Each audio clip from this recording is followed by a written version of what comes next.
Okay, I know it's not the best lighting in here, but I want to take you on a little adventure turning this into this.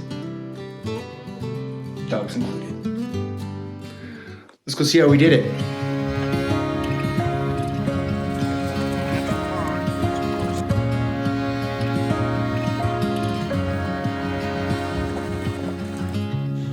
Now I've been looking at this shed above our house for the last couple years, thinking that it would be a really cool place to fix up, but it was definitely low on the list of project priorities. That was, of course, until we acquired a Jared. He's a firearms instructor and knife maker that recently went in with us on another business venture and will be spending long periods of time up here, so I thought we should make him comfortable and build out the shed. I'll start out admitting that my "this is only going to take a weekend" assessment was wrong, but it was a fun project and I'm glad to get it done. So the plan is clean it, pull out the workbench. That was right there, so that's done. We need to reroute the wire.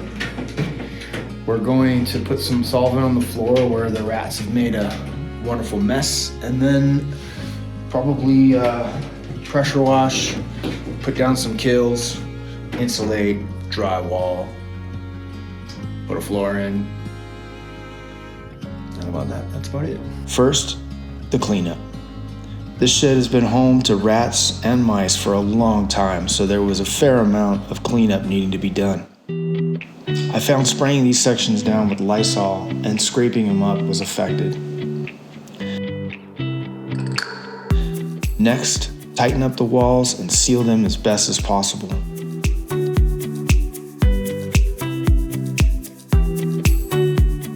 Rerun some electrical and get it ready for insulation.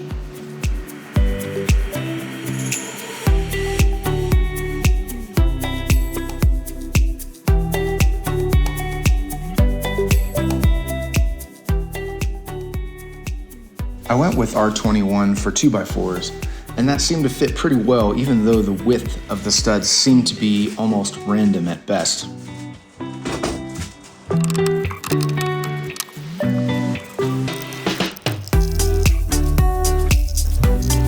After approval from Judge Jared, it was time for drywall and mud.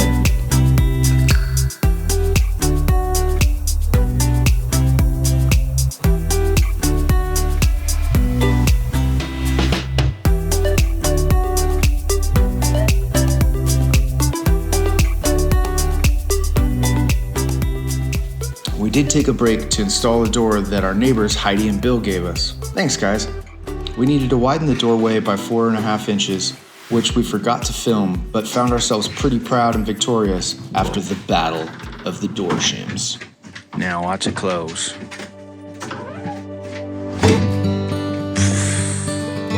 Good morning, big smiles.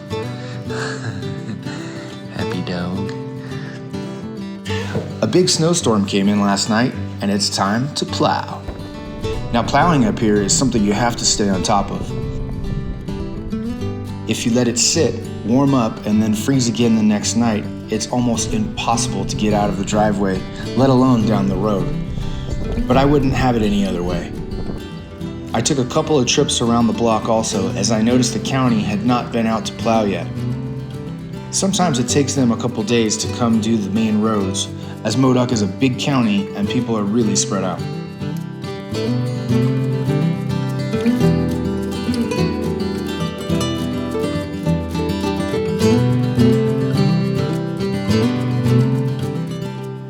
Back to the mud.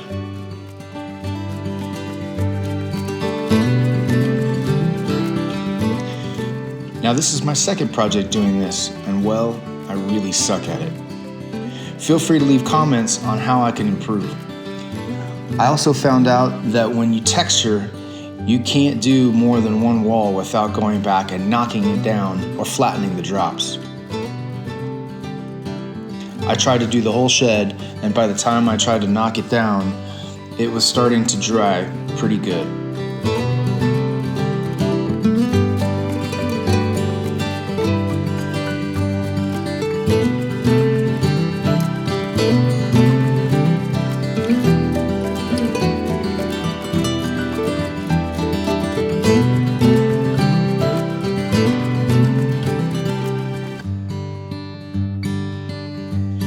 covered it with Kills 2 and later a paint and primer.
To do the window trims and small doors, I used old fence boards. I usually find them for about $1 a board if I buy them in bulk, and it gives it a nice reclaimed look.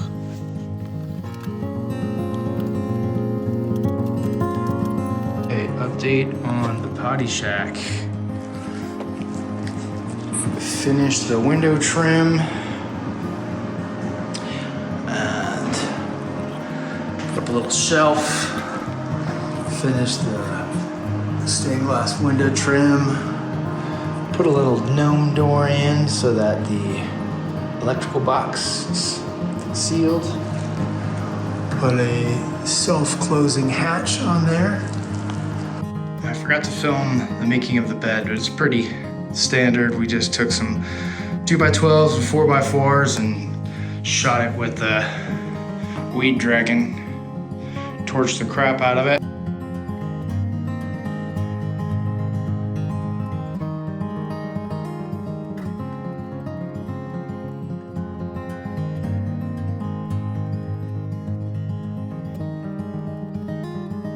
And that concludes our video of the potty shed. It was a lot of fun. Maybe get some artwork Minty's working on, and probably a couple more shelves so Jared has a place to put stuff. But for the most part, it's done.